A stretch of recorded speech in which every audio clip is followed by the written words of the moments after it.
problem with this move? I think it's a typical Colt move. I mean, here's a team that needed a franchise quarterback. There were two out there. They have a chance at two. They don't take them. They end up coming back into the picture to get Trent Dilfer. They take an outside linebacker, not even a true outside linebacker. Somebody has to learn coverage in Trev Alberts. They have Coriat, they have Harad. They do have a hole that developed with the release of Dwayne Bickett. But to pass up a Trent Dilfer when all you have is Jim Harbaugh, give me a break. That's why the Colts are picking second every year in the draft, not battling for the Super Bowl like other clubs in the National Football League. Who in the hell is Mel Kiper? My neighbor has more credentials than Mel Kiper, and my neighbor's a post. What do you want to cover first, our players? Well, good morning, everybody. Rise and grind on this Wednesday. I'm all whacked out. Wednesday hump day, yes. Good morning, everybody. Rise and grind. Game time, Brian, otherwise known as the Mailman. Coming to you at 5:45 in the morning. Heading to work. And my, oh my, what do we have? We have a lot of misinformation about the NFL draft, and this team is working out that player, this team is working out that player. It's all a shell game at this point. Do believe nothing. But I got good news for you Matthew Golden fans. Yes, Cowboys have an official visit with Matthew Golden on Thursday. That was a concern with a lot of the Hook'ems fan base that we haven't officially talked to Matthew Golden. We have officially talked to Matthew Golden. He has been talked, well, he will be talked to, but they've already talked to him. They've talked to a lot of players. Again, I believe when it's all said and done, they are taking a wide receiver at number 12 or dropping down and taking a wide receiver. I believe a wide receiver, based on volume of wide receivers, they're taking a wide receiver in the first round. I believe most of their additions this offseason has happened on the defensive side of the ball. I don't believe they're done adding. There's still a lot of players on the defensive side of the ball still out there, and on the offensive line still out there. One being a Will Hernandez, right? You got Carl Lawson, who had a hell of a year, a better statistical year than Dorrance Armstrong, who made a boatload of money with the Commandos. He's an average rotational player, Dorrance Armstrong. Nothing wrong with that. But Carl Lawson gave you more bang for your buck coming down the stretch. Now, what does that mean? Well, in a salary cap era, that's what you want. You want bang for your buck. That's what you want. So, my question goes back to a video I did a few weeks ago, maybe 3 weeks ago now.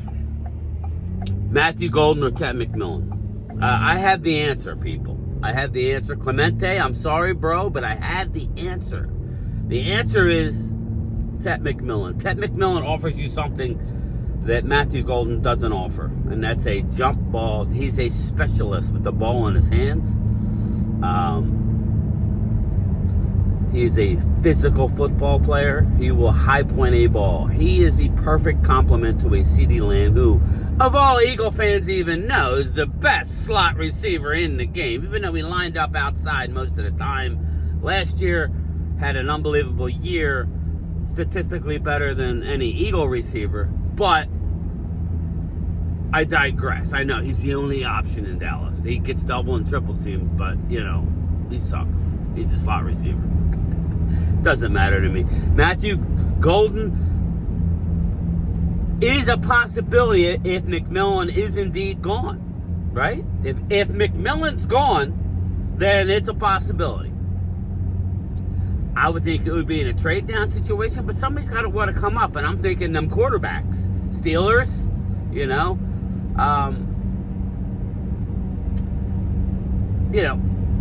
That's what you got to be looking at.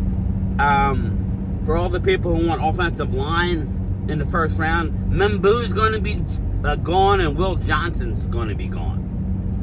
So you're going down the list. You're going to say a Tyler Booker. He's probably going to go late teens or early 20s. Okay, now it's a matter of, this is what you got to look at. You got to look at the second, third, fifth, sixth, all these rounds. How many bodies are there for the offensive line? Now, some would say, well, not as good as Booker, but there's a lot of bodies. Whereas when you look at wide receiver, it gets thin quick. You're looking at nothing better than what you already have on your team. The only way you take a receiver in this year's draft is if he's day one, the minute you pick him, better than Jonathan Mingo, better than Ryan Flournoy, better than Jalen Brooks, better than Jalen Tolbert. That's the only way you take a receiver, which is why Tet McMillan makes the most sense. If he's there, take him. Stop thinking about it. Stop overthinking. All these defensive players that they're bringing in case they drop into the second round. Okay, these 1.5 sack guys, I'll be shocked if they take it 12. There's going to be too many players on the board. There's going to be somebody drafted in the top 12 that we're not even talking about. Right? There's going to be somebody that's drafted that we're not even talking about. So, all right, that's that. Tet McMillan, if he's there, he's the best receiver on the board. I think he fits better than Travis Hunter as a wide receiver with the Cowboys. Now, I would take Travis Hunter over him because of what he does at the cornerback position. Bingo. Yes, please. But when you're talking about fit, I think it's Tet McMillan, and then, there's everybody else. Are there going to be players? I like Elick Iomenyor out of Stanford, but it's not like a can't miss. He's not like a can't miss. But that's mid-second. That's a 44, and you're rolling the dice that he's going to be there. We keep talking about Trey Harris out of Mississippi, Ole Miss. Trey Harris does not have that top-end speed, so you might as well go with, and he doesn't have the go-get-it that Tet McMillan has. I mean, it's really not even close. I like Trey Harris, but not like that. So that's enough for the draft for now. Well, for the Cowboys draft. Let me talk about, and I am in line to get Dunkin's. And yes, Hamid, there's not a Wawa with a drive-through, because your boy always runs late. John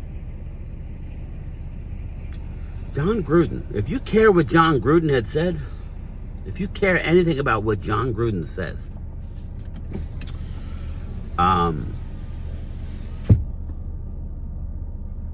listen to me. Trader Chris and whoever, I think it was Trader Chris.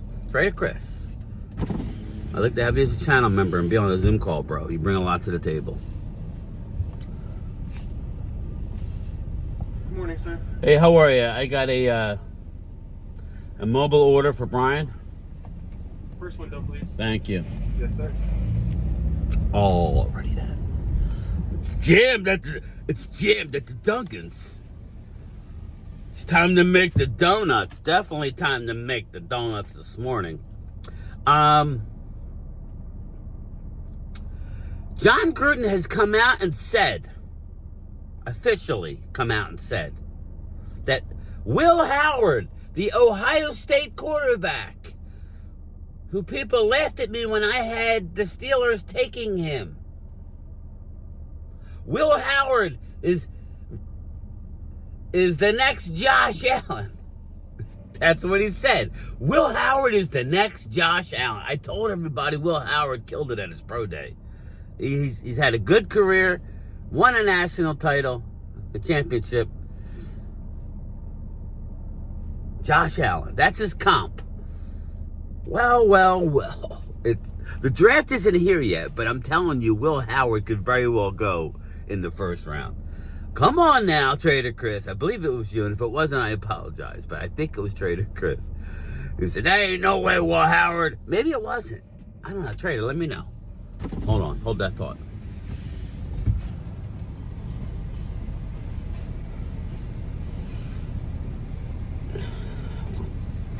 Thanks, brother.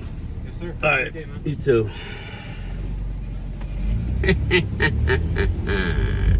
Got my liquid gold, baby. Got him. No sudden movements, Brian. But anyway, Will Howard. Yes, Will Howard is John Gruden's next Josh Allen. Wow, my, oh my, oh my. What is happening here? What is happening? Good news for Jesse Montanez. Philadelphia's own Jesse Montanez, who also is a Giants fan. Don't ask me why. He's in the belly of the beast, yet he still loves his G-men. God bless him. Jackson Dart has visited the Giants. That's good news for you. So the bad news is, if you want him, you better get him with the number 3 overall pick, or you better trade up. I don't even know if he's going to make it to the second round. Randy McIntyre, let Jesse know that Jackson Dart has been worked out by New Orleans, by Pittsburgh, by Cleveland, by the Giants, and I'm sure a bunch of other teams. Jackson Dart is a hot commodity. But here is the question. Does Jackson Dart make it out of the teens? Is Jackson Dart going to the Steelers? These are all questions that we're going to have answered. I got to do my thumbnails. I know I've been slacking, people. I planned on doing a live stream last night. But as everybody knows, my son hit a deer. We were involved with some stuff last night regarding that, and trying to get the car situated. Maybe get a rental car. So, again, where I live in South Jersey, it's literally like The Sopranos. It's South Jersey. You know, I'm literally out. I'm not in the woods per se, but my area is mainly wooded and farms. It's not like when people say, you live in New Jersey. Yeah, I don't live in the city. I live out in the boonies. They call it the Pine Barrens, where they filmed that Soprano scene. About 45 minutes south of that. But anyway,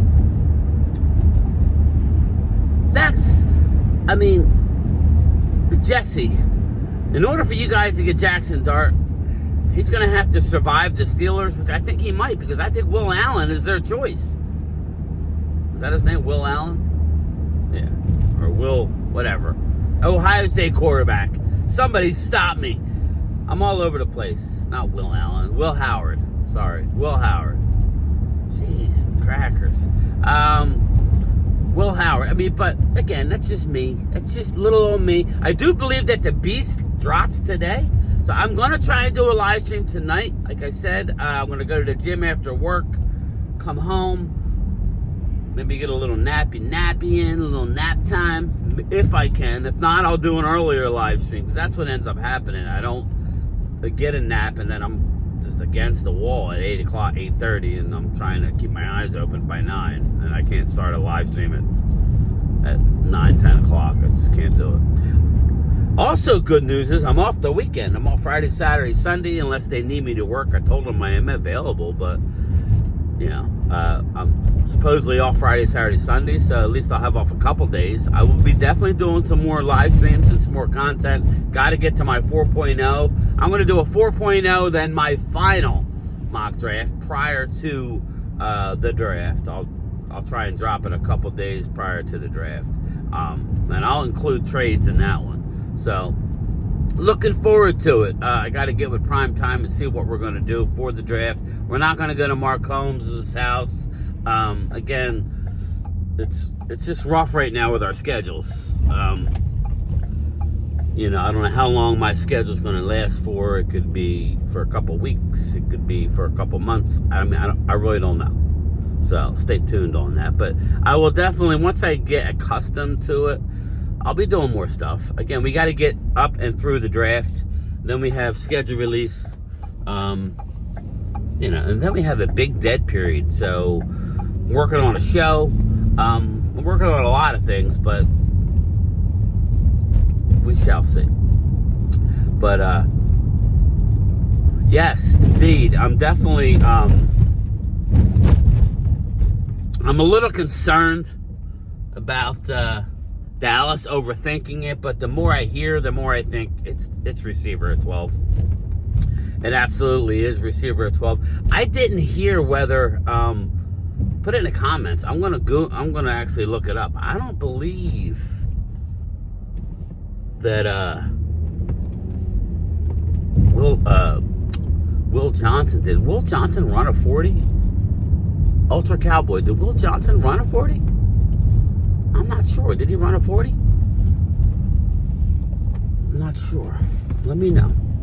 Or did they not have their pro day? Maybe the pro day is not until April 14th. Maybe that's it. Put in the comments. When is Michigan's pro day, or at least his workout? He has that hammy. If he wants to go in the top 10 or even at 12 to the Cowboys, he's gonna have to run a 40-yard dash. I don't think Dallas is gonna require him to run a 40 per se, but Dallas is going to. Sorry, Vin. I'm trying to get in the lines here. Like a glove. There you go, Vin. He's definitely going to have to do something at his pro day. He's going to have to do something. But anyway, that's it for me. It's time to go inside and make the donuts. All right? Time to make the donuts. I'll talk to everybody later. Again, I'm going to try and do a lunchtime chat, so please have your bell notifications on. I really am going to try today. Maybe I'll stop for a half hour, go and do a lunchtime chat, spend some time with you, and then I definitely want to do something tonight. So stay tuned. Talk to you later. Like a glove. Time to make the donuts. Dunkin' Donuts are always fresh. I made the donuts. We make them at least twice every day. Time to make the donuts. Not a few kinds, like supermarket. Made the donuts. Time to make the donuts. But up to 52 varieties. The donuts. Time to make the donuts. I made the donuts. Dunkin' Donuts, up to 52 varieties, fresh day and night. No